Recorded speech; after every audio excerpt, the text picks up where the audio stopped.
casi tarde ya.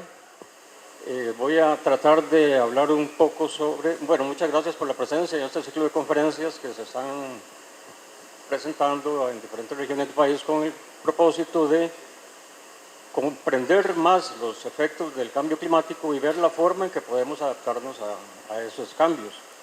Me toca a mí hoy desarrollar este tema sobre aspectos generales de la gestión hídrica en cuanto a las diferentes opciones que tenemos para ver cómo nos adaptamos a esos cambios.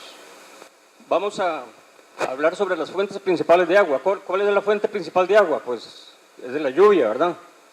Pero si nosotros tenemos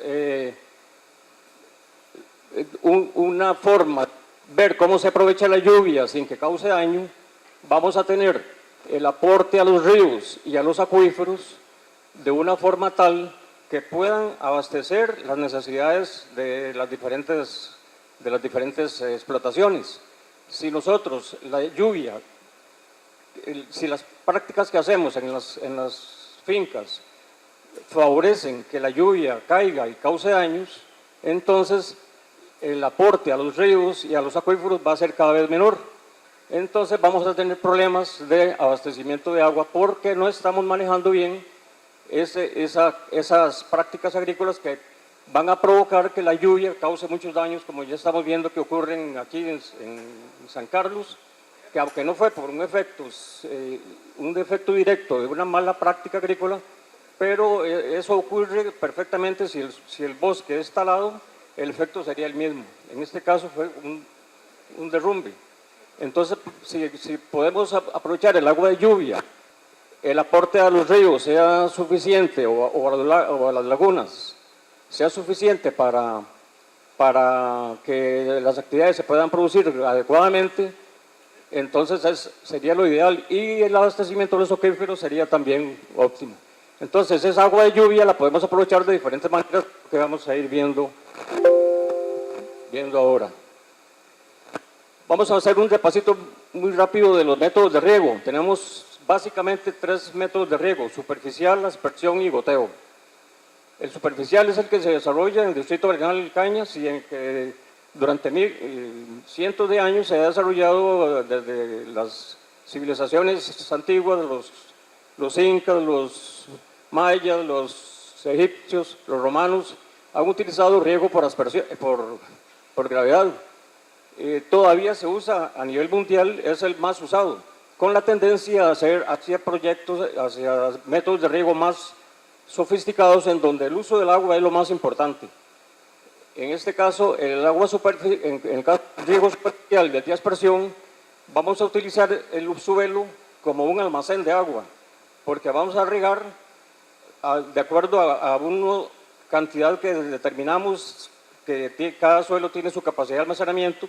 Entonces le echamos esa cantidad de agua, esperamos unos días, cuando se agota esa cantidad de agua, volvemos a regar y así sucesivamente. En estos dos, aspersión y gravedad. En el caso del goteo, solamente vamos a aportar la cantidad de agua que necesita la planta por día.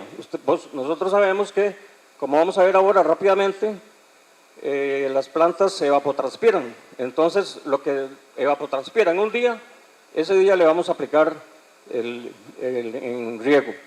Y otro asunto muy importante, como ven en la figura 3, en la foto 3, es que se va a regar solamente la línea de hilera, la hilera de siembra. Las entrecalles no se riegan. Hay muchos proyectos que he tenido que ver, en donde usted va caminando por la entrehilera y hay mucha agua, hay demasiada barro y agua, y entonces ahí se está desaprovechando el sistema del método de riego por goteo, que la idea es hacer más eficiente el uso del agua, que el objetivo principal de esta charla es que la poquita agua o el agua que vayamos a recoger le demos un buen uso, porque de nada vale tener un sistema muy sofisticado si no le damos el buen manejo. ¿Cuáles son las opciones de cosecha y uso de agua de lluvia? Pues esta es una, el reservorio, los reservorios, que principalmente se consideran 2 aspectos. dónde vamos a ubicar el reservorio, si en una parte alta de la finca o en una parte baja. Si es en una parte alta de la finca, que reúna las condiciones de textura, de topografía, que sea plano, etcétera, entonces se puede ahí hacer una excavación y un reservorio.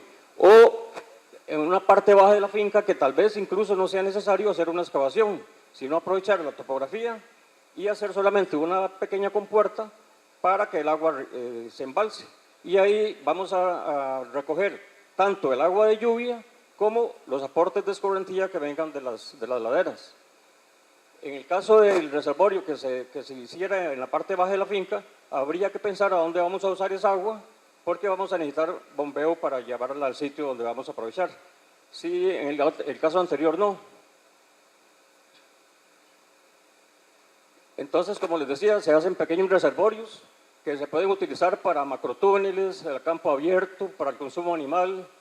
Ahí tenemos a la derecha una foto de un macrotúnel, arriba un reservorio que por cierto se hizo aquí cerca en Río Grande, y para usar en una porqueriza. Y entonces hay múltiples formas de aprovechar esa agua, pero insisto en que es necesario determinar cuáles son las necesidades del agua, ya sea consumo animal o para agricultura. Y ahora vamos a ver un detallito de eso.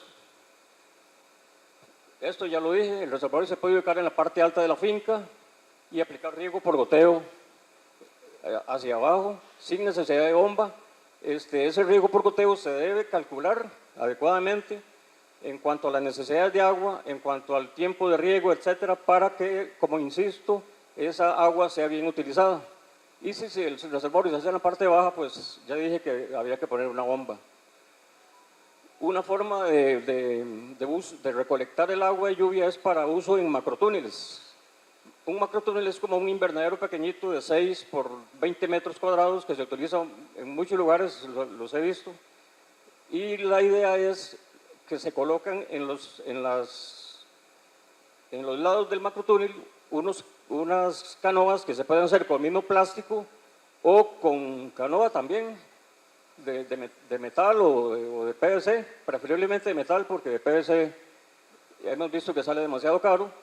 Al final se ponen unos tubos de PVC de unos 3 o 4 pulgadas que van a recoger, a descargar el agua en un tanque que puede ser de 1000 litros, 2500 litros, que es suficiente esa agua que se recoge para regar el área que son 120 metros cuadrados, que normalmente se siembra de lechuga, de cebollino, de culantro, y esto se ha usado mucho, no sé si alguno ha tenido la experiencia de verlo, pero se usa mucho en fincas de pequeños agricultores que recogen el agua. Esa agua que se recoge en ese tanque puede durar, dependiendo de la capacidad del tanque, puede durar de 4 a 8 días con riego por goteo, aplicando media hora o 1 hora por día, y se aprovecha para que en el tanque se incluya una solución nutritiva para aprovechar y hacer fertirriego, que eso no lo comenté cuando vimos métodos de riego, que una de las grandes ventajas del riego por goteo es que podemos utilizarlo para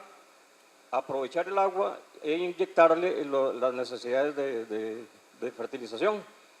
Con datos bien establecidos, bien calculados, sabemos que las plantas necesitan fertilizante, nutrición, dependiendo del estado de desarrollo, incluso del agua. Entonces, entre más grandes van a consumir más. Entonces, esos cálculos podemos hacer y ir cambiando la solución nutritiva en cada etapa fenológica. Eso es muy fácil, no requiere ningún bombeo.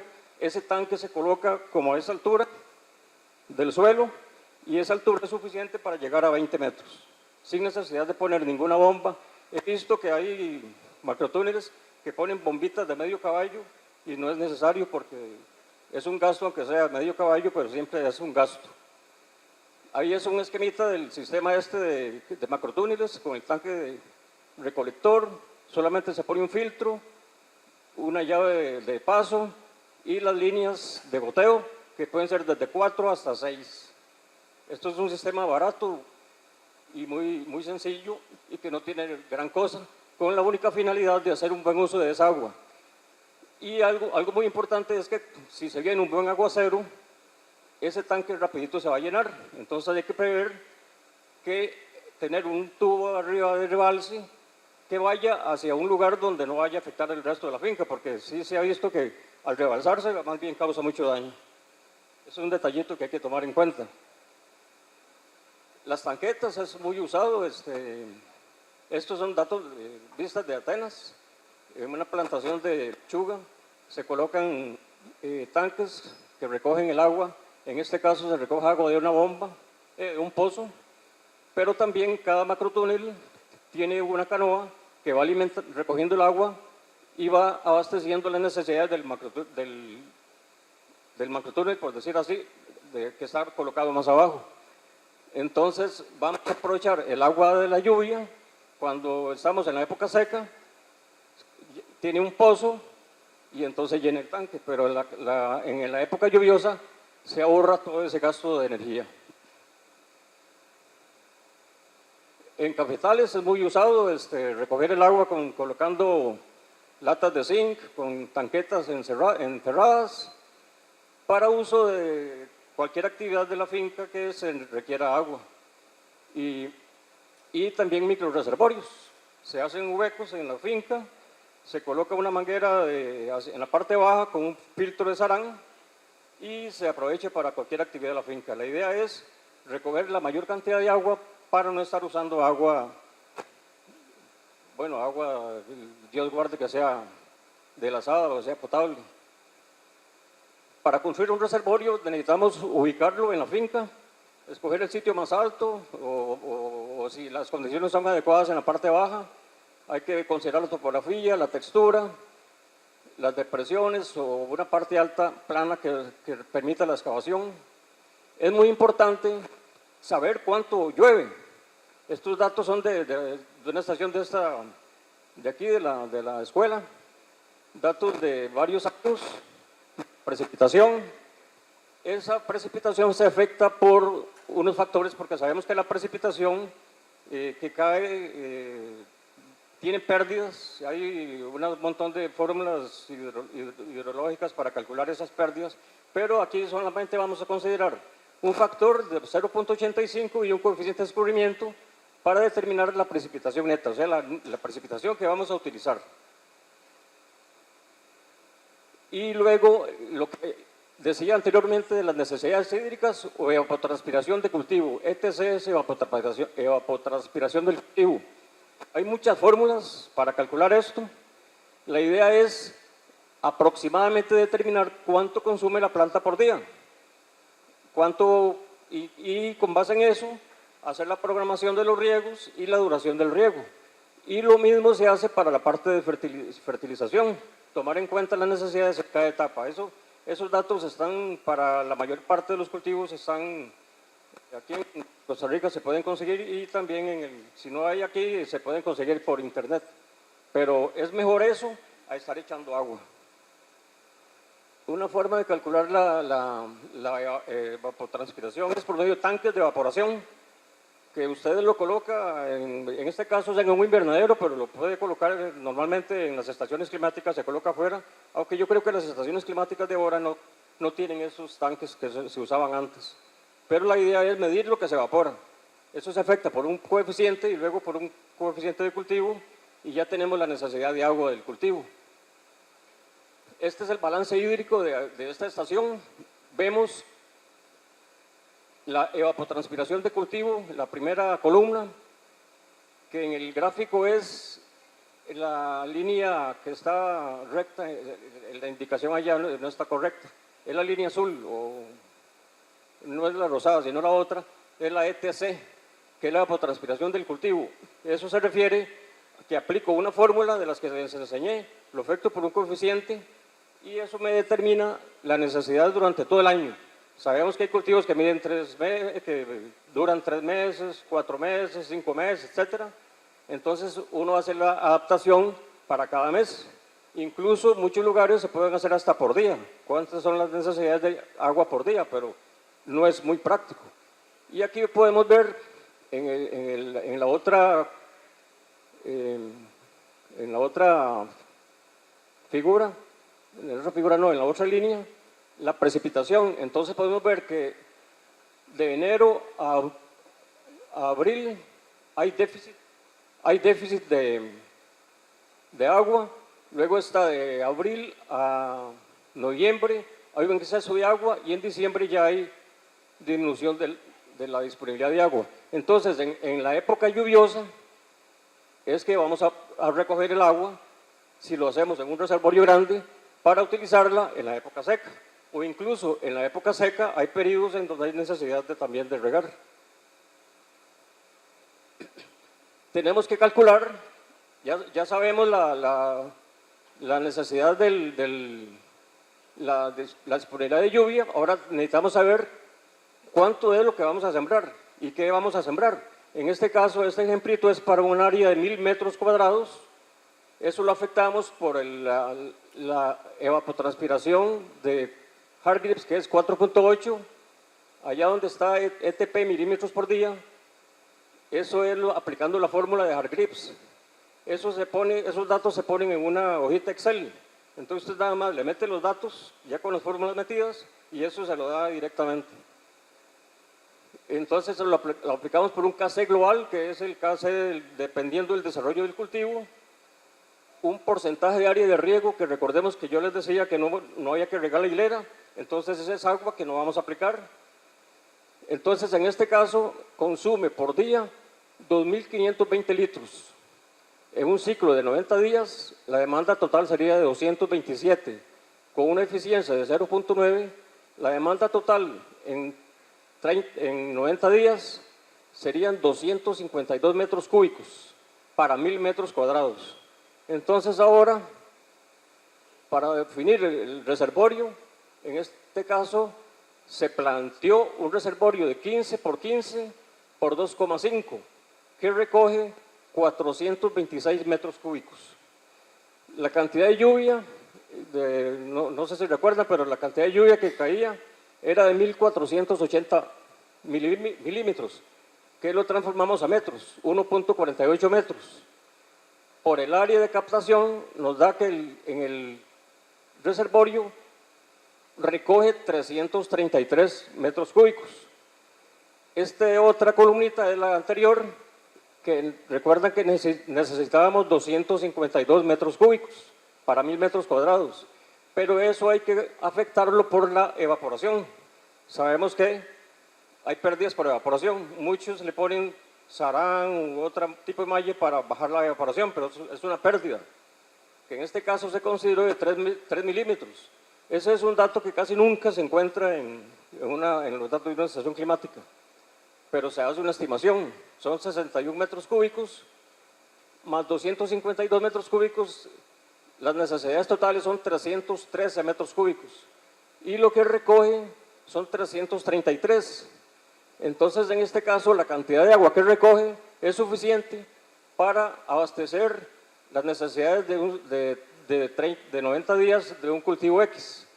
Pero la capacidad del reservorio es de 426, o sea, todavía nos queda un poco de reservorio para que nos puede servir ahí para hacer algún aporte externo o cualquier otra forma, o tal vez hay un aguacero más fuerte. Y el reservorio tiene un rango de seguridad para aceptar más agua, por decirlo así. Este es un esquema de un reservorio. Antes, hace como 6 meses, para hacer un reservorio de 500 metros cúbicos se requería un permiso que se llama D1 de Setena. Había que hacer un trámite muy tedioso con Setena cuando era mayor de 500 metros cúbicos y había que contratar a un regente ambiental para que él supervisara toda la gestión de excavación e instalación y todo. Ahora, en vista de esta situación climática, se aprobó una ley para aumentar ese volumen a 5.000 metros cúbicos. Entonces, ya un reservorio de 5.000 metros cúbicos ya es bien grandecito. Entonces, ya si es mayor de 5.000 metros cúbicos, se necesita el regente ambiental. Para menores de 5.000 no se necesita el regente ambiental, pero siempre se necesita llenar un formulario que se llama D2 ante Setena para cumplir los requisitos que ellos piden y siempre hay que pedir la concesión de aguas. Cuando ya se construye el reservorio, que eso, hay que calcular el movimiento de tierra, la profundidad del lado, hay que marcarlo en el campo, se excava con una retroexcavadora, un bajo. Luego este reservorio se recomienda utilizar una geomembrana para evitar las pérdidas por infiltración. Dependiendo de la textura, tal vez no sea necesario, pero es mejor una geomembrana, se pierde menos agua. Y se coloca de la parte baja, como pueden ver allá, una prevista o una tubería para sacar el agua.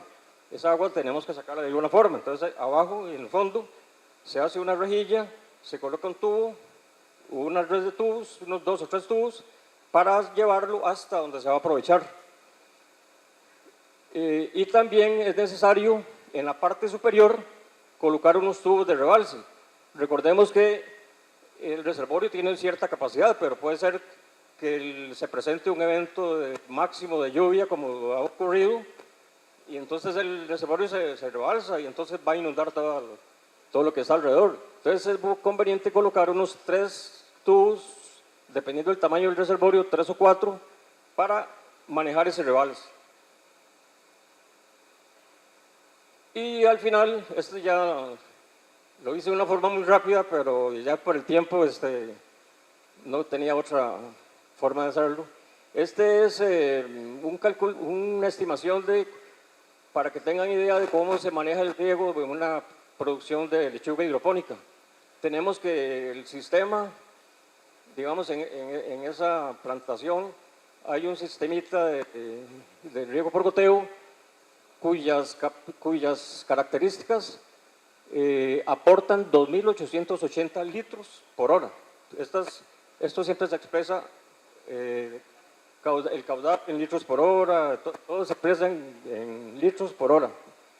Entonces, en la parte derecha hacemos todo el cálculo que les dije anteriormente, el área de cultivo 120, la evapotranspiración de Hargreaves 4,8, área bajo riego 0,8, el consumo por día 369, la demanda total 18 metros cúbicos. Lo que nos interesa es el consumo diario, que es de 369. Entonces, según día, tenemos que darle 369. Pero el sistema tiene una capacidad de 2.880. Entonces, si dividimos 2.880 entre 369, nos da que tenemos que dar un riego por día de 8 minutos. Con la solución hidropónica que se hace en las tanquetas. Entonces, echamos esa agua durante 8 minutos, al día siguiente otros 8 minutos, y ahí es muy importante la observación. Si usted ve que 8 minutos tal vez sea mucho o poco, depende de cómo toque el sustrato, porque es con un sustrato que puede ser piedra, puede ser pit moss, hay una cantidad de sustratos. Entonces usted determina, ojo, pero el cálculo de edad que son 8 minutos. Esa es mi presentación, con mucho gusto. Y ahí, hasta ahí llegué.